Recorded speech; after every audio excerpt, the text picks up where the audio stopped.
Hi good morning day student. बेटा आज के इस लेक्चर में हम लोग बात कर रहे हैं क्लास 11 हिंदी मीडियम बायोलॉजी के आपके नेक्स्ट टॉपिक चैप्टर नंबर 2 के आपके next topic that is 5 kingdom classification. हालांकि हम इसके बारे में पढ़ चुके थे, स्टार्टिंग हम लोगों ने चैप्टर नंबर 2 कर लिया था, बायोलॉजिकल क्लासिफिकेशन हम लोगों ने स्टार्ट कर लिया था, जिसमें सबसे पहला हम लोगों ने 2 जगत प्रणाली याद की थी, ठीक है ना। जिसमें आप लोगों को मैंने क्या बताया था कि सबसे पहले कैरोलस लिनियस नाम का एक वैज्ञानिक आया था। उस वैज्ञानिक ने क्या किया कि संपूर्ण जीव जगत को 2 भागों में बांटा। किस में? संपूर्ण जीव जगत को कितने भागों में बांटा? 2 भागों में। कौन कौन से? पादप और जंतु। और फिर मैंने ये भी बात बताया था कि पादप और जंतु जो है वो कांस्टेंट रहे, वो लगातार चलते रहे हर एक प्रणाली के अंदर, ठीक है। फिर हम लोगों ने बात की थी कि भाई 5 जगत प्रणाली में क्या किया था, आर एच विटेकर ने दिया था। आर एच विटेकर ने क्या किया, संपूर्ण जीव जगत को मोनेरा, प्रोटिस्टा, मोनेरा का मैं एम लिख रहा हूँ, प्रोटिस्टा का पी लिख रहा हूँ, ठीक है। फंजाई एफ, प्लांटी मैं पीएल लिख रहा हूँ, पौधों का, ठीक है, प्लांट का, ओके। और जंतु एनिमेलिया, यानी कि 5 समूहों में बांटा। आर एच विटेकर ने क्या किया कि नॉर्मली आप लोगों के पूरे जीव जगत को 5 समूहों में बांटा। आई बात समझ में? क्लियर है? यहाँ तक हम लोग पढ़ चुके थे, हम लोग समझ चुके थे। और मैंने ये भी बताया था कि अब इस चैप्टर के अंदर और इससे आगे आने वाले 2 चैप्टर के अंदर हम लोगों को विटेकर का क्लासिफिकेशन ही पढ़ना है, ठीक है। तो विटेकर का वर्गीकरण जो है वो उन्होंने किया, और उसके बाद मैंने जो वीडियो नंबर 3 था, आपका लेक्चर नंबर 3 था, उसके अंदर मैंने बताया था कि जो एक वैज्ञानिक थे कार्ल वूज, मैंने नाम बताया था बेटा, कौन से वैज्ञानिक थे? Carl Woese. उस कार्ल वूज ने क्या किया था, उन्होंने प्रोकैरियोटिक और यूकैरियोटिक, प्रोकैरियोटिक को उन्होंने 2 भागों में बांटा, आर्किया और यूबैक्टीरिया। आई बात समझ में? तो उन्होंने 3 डोमेन दिए, यानी कि प्रोकैरियोटिक को अकेले को उन्होंने 2 भागों में बांट दिया, आर्किया और यूबैक्टीरिया, ठीक है, आर्कीबैक्टीरिया और यूबैक्टीरिया। आई बात समझ में? क्लियर है? ओके। अब अगर हम लोग बात करते हैं आर्कीबैक्टीरिया और यूबैक्टीरिया की, तो उनको एक ग्रुप में रखा गया, दैट इज मोनेरा। कौन सा ग्रुप था? मोनेरा। तो फिर मैंने आपको बताया था, सुनिएगा मेरी बात, फिर मैंने आप लोगों को बताया था कि अगर हम लोग बात करें कि 3 डोमेन प्रणाली जो है वो विटेकर के किस ग्रुप के ऊपर ली गई थी, तो नॉर्मली जो 3 डोमेन प्रणाली है बेटा वो विटेकर के मोनेरा ग्रुप के अंदर, क्योंकि प्रोकैरियोटिक जीव किस में आता है? केवल मोनेरा के अंदर आ रहा है। आई बात समझ में? देख लीजिए आप लोग, प्रोकैरियोटिक जीव किस में आ रहा है? केवल मोनेरा में आ रहा है। तो विटेकर के किस ग्रुप के ऊपर था 3 डोमेन प्रणाली बेटा? मोनेरा के ऊपर था। आई बात समझ में? वो किसके ऊपर प्रभावित थी? केवल और केवल मोनेरा के ऊपर प्रभावित थी। क्लियर है? क्लियर है? आज हम लोग बात करते हैं, सुनिएगा क्या बात कर रहा हूं मैं आज आप लोगों को। आज मैं तुम लोगों को एक्स्ट्रा कुछ नहीं पढ़ाऊंगा, केवल ये टेबल बना हुआ है, इस टेबल को ही पढ़ाऊंगा। क्यों? क्योंकि अगर ये टेबल एक बार आप लोगों ने याद कर ली, ठीक है, तो लाइफ लॉन्ग आप लोग 5 किंगडम क्लासिफिकेशन को नहीं भूलोगे। मैंने भी इसी तरीके से याद किया था, यकीन मानिए, क्योंकि बेटा इस तरीके से याद करने में आप लोगों को ईजीनेस होती है, आपको बहुत आसानी मिलती है, ठीक है। तो अब अगर हम लोग बात करें इसकी नॉर्मली कि विटेकर ने क्लासिफिकेशन किया तो सही, उन्होंने मैं कैरेक्टराइजेशन किया, जीवों को 5 समूहों में बांटा, लेकिन 5 समूहों में बांटने के लिए उन्होंने किन-किन लक्षणों का काम लिया, कौन-कौन से लक्षणों को उन्होंने यूज में लिया, हम बात करते हैं उसकी, ठीक है। तो बेसिकली 6 लक्षण थे। आपकी बुक में 5 ही मेन लक्षण दिए गए हैं, लेकिन मैंने एक एक्स्ट्रा 6 डाल दिया, छठा डाल दिया, ठीक है। क्लियर है? अब विटेकर ने क्या किया, इन 6 कैरेक्टर्स को कंसिडर किया था और इन 6 लक्षणों के ऊपर ही पूरा का पूरा उनका क्या दिया, क्लासिफिकेशन दिया, पूरा का पूरा क्या दिया बेटा, वर्गीकरण दिया। और ये 6 के 6 लक्षण जो है बेटा वो एक दूसरे से इंटरलिंक्ड है, एक दूसरे से कनेक्टेड है, ठीक है। अगर हम लोग बात करें विटेकर की क्लासिफिकेशन की, तो सबसे पहला अल्ट्रा इंपॉर्टेंट टॉपिक था कोशिका का प्रकार, ठीक है, सेल का टाइप, ओके। अब फर्स्ट वाला और आप लोगों का 4th वाला है, both of these are interconnected, दोनों के दोनों इंटरकनेक्टेड है। जिस तरीके से मैं पढ़ा रहा हूँ नॉर्मली, मैं वो आप लोगों को बोल रहा हूँ कि दोनों के दोनों इंटरकनेक्टेड है, यानी कि अगर आप लोग पहले और चौथे को एक साथ लेके याद करोगे तो इट वुड बी इजियर, ठीक है, वो और ज्यादा इजी हो जाएगा, और यही आप लोगों के लाइफ लॉन्ग चलेगा। क्लियर? अब देखिएगा क्या है, उन्होंने क्या किया, सबसे पहले देखा कोशिका का प्रकार।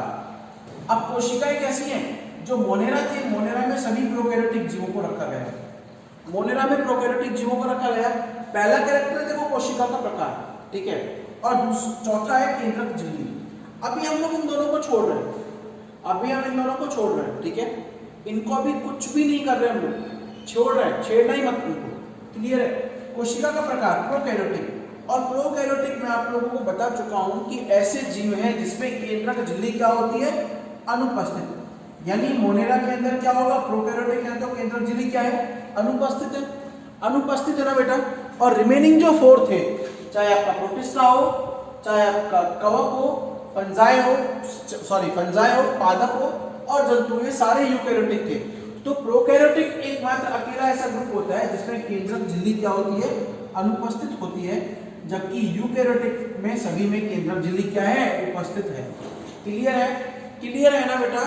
2 पॉइंट है, दोनों पॉइंट बहुत ही सिंपल है, सिंपलेस्ट टॉपिक है, सिंपलेस्ट पॉइंट है, और ये आप लोगों को इजीली समझ में आने चाहिए, ठीक है। फिर एक कैरेक्टर आया आप लोगों का सेल नंबर, सेल नंबर, कोशिका की संख्या।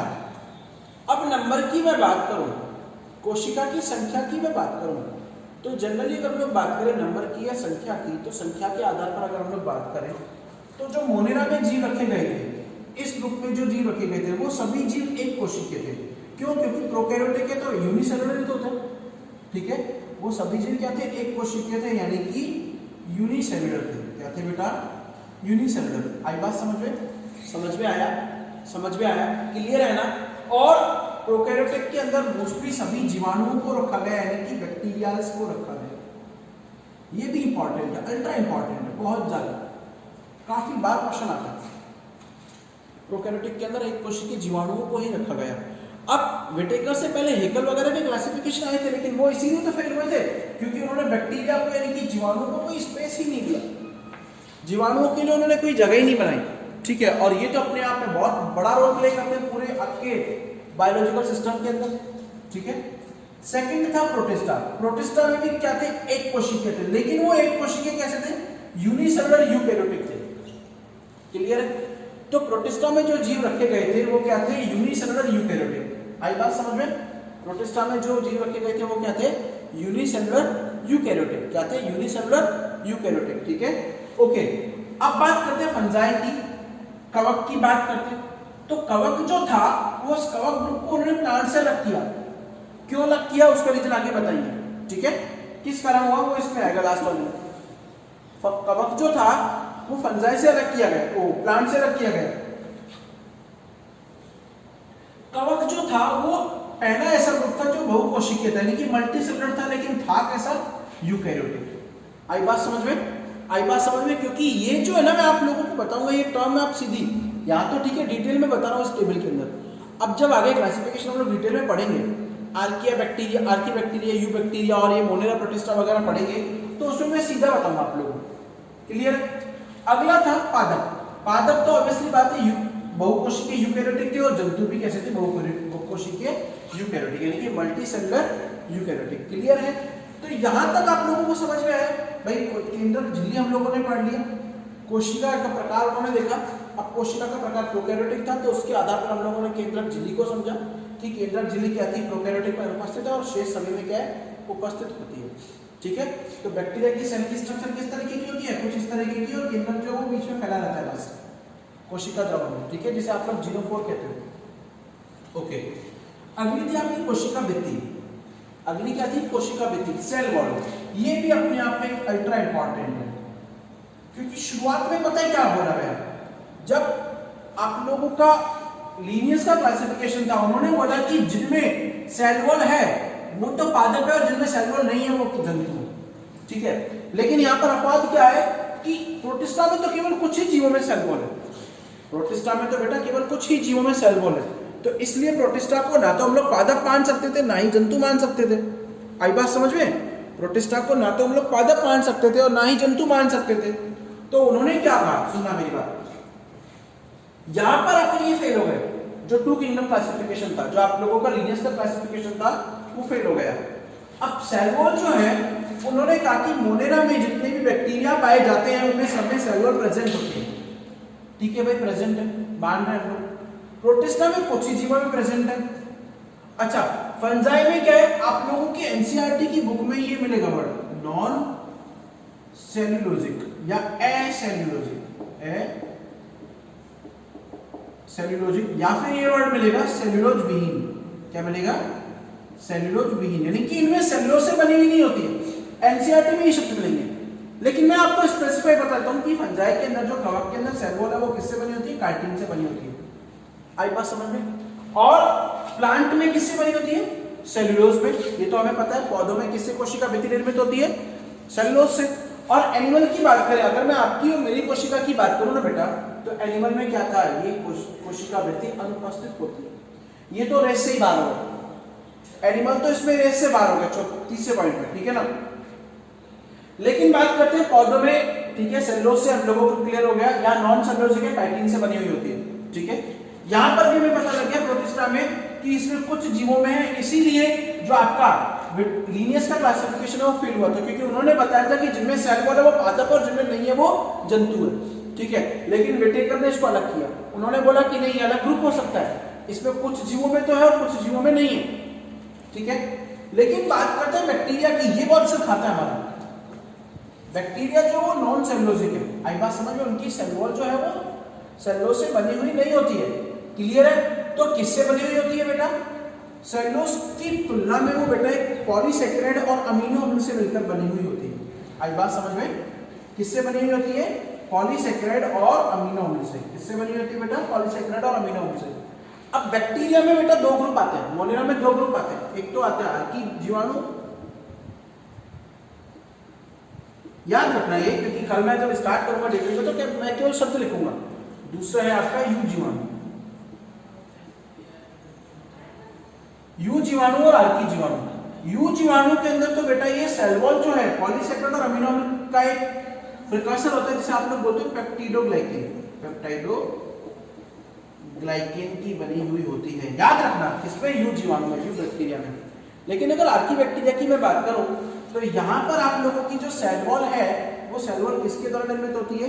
वो होती है बेटा स्यूडोम्यूरिन, याद रखना, स्यूडोम्यूरिन के द्वारा निर्मित होती है। यानी कि म्यूरिन के जैसा ही है लेकिन म्यूरिन नहीं है, एक झूठा म्यूरिन, ठीक है। किसके द्वारा निर्मित है? स्यूडोम्यूरिन के द्वारा निर्मित होती है। क्लियर है? क्लियर है ना बेटा? ओके।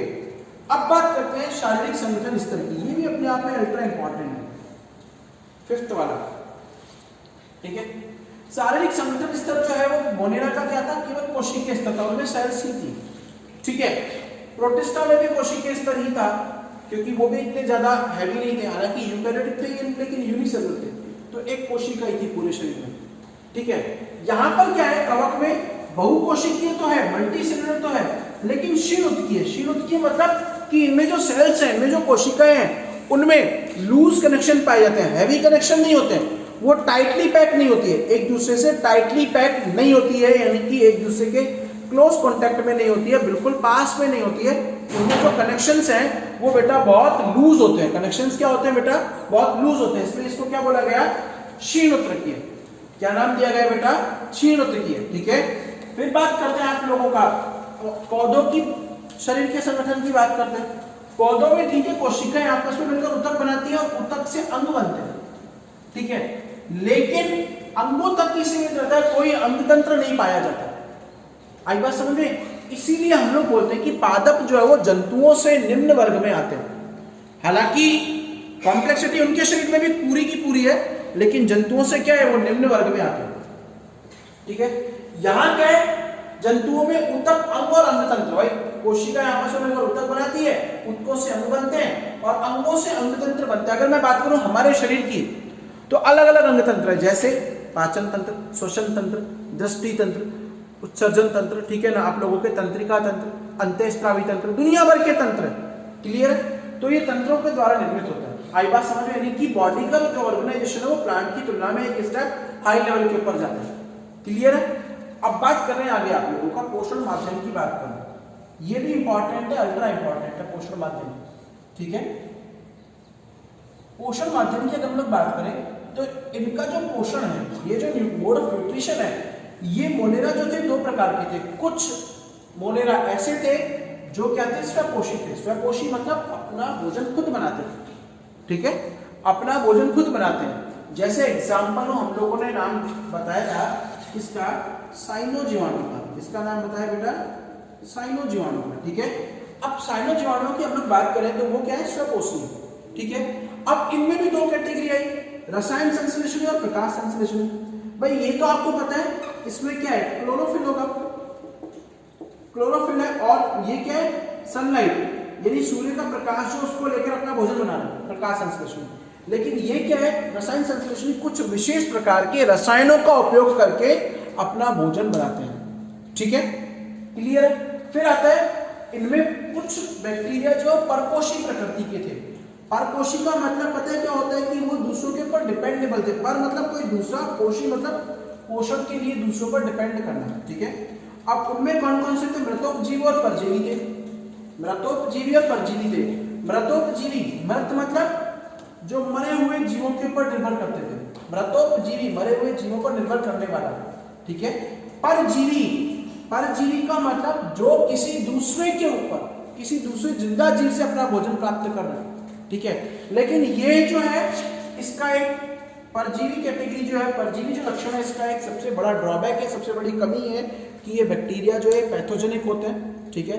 ये हमारे शरीर में आने के बाद अलग अलग प्रकार की बीमारियां करते हैं। इसीलिए किसी भी होस्ट का, किसी भी परपोषी का जो जीव है, का शरीर है, वो इन्हें एज एन एंटीजन या एक विजातीय पार्टिकल की तरह काम में लेता है, ठीक है। प्रोटिस्टा जो थे वो भी स्वपोषी और परपोषी दोनों प्रकार के थे, ठीक है। लेकिन कवक के केस में काफी लोग क्या कहते थे कि कवक जो है, शुरुआत में कवक को पादप में रखा गया कि कवक जो है वो स्वपोषी था, लेकिन बिल्कुल गलत है। कवक जो है वो परपोषी थे, और वो भी किस प्रकार के थे, सामान्यतः मृतोपजीवी होते हैं, ठीक है, मरे हुए जीवों पर से अपना भोजन प्राप्त करते हैं, ठीक है। पादप का हमें पता ही है कि पादपों में क्या होता है, स्वपोषी होते हैं, प्रकाश संश्लेषण की क्रिया होती है, और जंतु परपोषी होते हैं, सर्वाहारी, सब कुछ खाने वाले होते हैं। लेकिन इनके अंदर जो मोड ऑफ न्यूट्रिशन होता है वो होलोजोइक होता है, होलोजोइक। अच्छा, होलोजोइक का मतलब पता है क्या होता है, होलोजोइक का मतलब पता है क्या होता है, होल, यानी आप लोग अपना खाना एक होल में मुंह के अंदर रखते हो, तो एक होल के द्वारा अपना खाना लेते हैं, इसलिए इसको क्या बोला गया, होलोजोइक कहा गया, ठीक है, क्लियर है। तो आज हम लोगों ने क्या देखा कि विटेकर ने किन 5 लक्षणों को लिया था, उन 5 लक्षणों को हमने अंतर्बद्ध किया, और किस तरीके से सारे ग्रुप को हम लोगों ने अंतर्बद्ध किया, ठीक है, ठीक है बेटा, ओके।